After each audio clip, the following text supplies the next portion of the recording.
Hello and welcome to the August update, although it definitely feels more like October. We have 3 doggies today, so Bailey is back out and about. There he goes, looking very happy. This is only his second run out in a field. He went for 1, 2, 3 nights ago. It took ages to get his foot healed from the cut that he got on his pad, so apparently cuts on the pad are much worse than cuts in the skin. And then when you have a puppy who's so flexible that no matter which dog collar we put on him, it always seems to be able to reach the stitches, we ended up with one which was so long he could barely even drink any water with it on. And being a puppy, he didn't stop trying to play with the dogs, run at our legs to sniff us. The number of injuries and bruises we picked up was incredible. We shattered one cone, had shards of plastic at the end of it, so we had to quickly replace that one. But finally we got in there. He had a bandage on one time and he managed to get to it and had the bandage off within about 2 minutes of managing to realise he could reach it. Just an absolute nightmare, but yeah, he is doing much better. He had it was limping a little bit after the last one, so we were a bit worried, but he's fine. He's just think he sleeps awkwardly on it, or he's learned that if he limps on that foot he gets biscuits. So here he is. Say hello, Bailey. And the other 2 are really pleased to have him out and about as well, and I'm just relieved. However, this is one of the 2 dog run fields we use. The other one is where he did it. The other one is where there are some flints, and I'm not up to taking him back there yet. Eventually I'll probably have to, because this one's harder to book. But right now I'm not going to. Actually, I think you see the Beagle Jack Russell has definitely got the scent of something there. So you can see her. Look at that tail go. I'm hoping you can. Yeah, you can see it. Something has been in this field that is obviously interesting.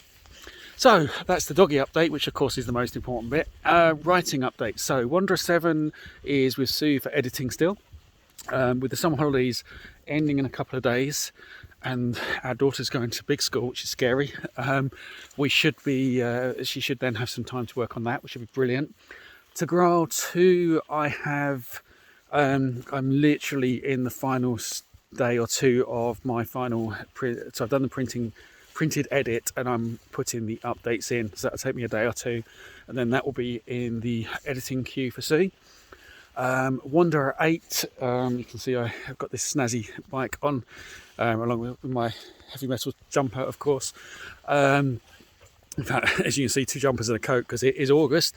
So yes, Wanderer 8. I think I'm about 80% through now. I've got another 20,000 words in this month, or just over, but it is turning out to be a longer book than I thought. So I am still making really good progress, but I'm not quite as far through as I thought I was. It is really good though. I'm enjoying it a lot.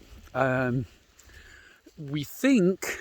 So Sue and I were chatting earlier, and we think there's actually going to be a short story set between just after the events of Wanderer 6, which will come out probably just before we release Wanderer 7. So we were having a chat about it today, and Sue got me thinking on some stuff, so I think that's going to be a really fun one to do.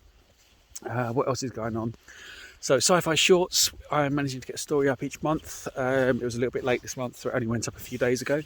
Put a link to that. That's another Golvarian Breach one, and I have a good 6 or 7 stories in the hopper waiting to go. They're not completely done. They need to go through beta readers and things like that, but I've got enough that I can definitely do one a month up till Christmas, and maybe throw in a couple of bonuses as well.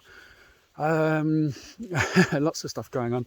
So I think the next book I'm going to be thinking about may well be Wanderer 9 as well. So possibly to Graal 3, but I think Wanderer 9 I'm getting quite well into the sequence. Wanderer 8 is... I've known how the last page or 2 will go since before I started writing it. And I'm really excited, but then I'm excited to flow on from there as well. So the Wanderer series could be marching on even more. I think that's about it. I'm just watching these doggies. On a less pleasant note, anyone who's ever had trouble with a lot of flies might have tried a red top, which is something you hang outside and it basically just attracts all the flies in the area with some really disgusting smelling stuff. Luckily non-toxic, because one of ours either fell down or more likely Bailey the puppy knocked it down earlier today, and we didn't realise. We just noticed that all 3 dogs suddenly had very bad breath, and these things stink. So we're through that stage. I think I may be spending the night sleeping downstairs ready to open the door though, because it could be rather unpleasant. So apologies if you're not a dog owner. If you are a dog owner, I'm sure you know the sort of stuff I'm talking about. What else is going on? I think that's it. So I did a link to a book called Ilia last month in the newsletter. I actually got a chance to read it since then. I could tell it was going to be a good book, but it was brilliant. Really loved it. The way that the alien world was established, and especially the way the life forms and the way they intertwined was really interesting, really different to not a carbon cutout of Earth replaying. It reminded me quite a bit of some of the aliens you get in Alan Dean Foster, who did Mid-Flinks and wrote Aliens as well. I think the first Alien book. His development of alien worlds has always been fascinating, and Ilia was the same, and really good characters as well. So go have a look at last month's newsletter if you haven't already downloaded it. I really recommend it. And then this month there's going to be a link to a prequel called Deception by another author, and I read that one last month. I kind of got myself out of order and loved that one so much that I immediately went and bought the next one. So that's about very near future, about a mission to Mars, first manned mission to Mars. So again, highly recommended. I loved it, loved the first book as well, and I'm going to try and get the second one when I can. So I think I've waffled on enough because I'm getting out of breath. I think there's, oh yes, the other thing, audiobooks. So I have been wanting to get more audiobooks out for ages. The first Wanderer's Escape is the only one that I have in audio, and it is really good. But it was expensive to do, and I think we've only earned back about half that money already, just mostly in the cost of the narrator. And then kind of at an impasse because I need to have at least 2 more books out to really get to the point where people will spend their Audible credit on it. But I can't really justify the cost, especially as I spoke to my narrator, and he said quite reasonably, because he's really good, he's increased his prices quite a lot. So the new plan is that I am actually going to narrate the books myself. And I've done one short story, and it was really good fun. I enjoyed doing it. I've got a really good course that I've been on to get the technical help to make sure I get it right. So they're going to do a few short stories that way, and then I'm going to record Wanderer's Escape myself. It's a shame to lose the other version, but we can't really go from a professional voice actor who does voices to then me doing the reading. So I won't be doing voices. If anyone's ever heard me do an accent, you know why. But it will be, it seems to be good. It works out well when I was doing it. So that will be coming over the next few months. But attached to this month's newsletter, if you're on the list, will be so me trying to do one sentence, and I think I got to about the 8th take, and you'll hear me laughing, and you'll hear just how it can go wrong. So hopefully you'll enjoy that. If you're not on the newsletter, let me know. I could probably put a link up under the video or something like that.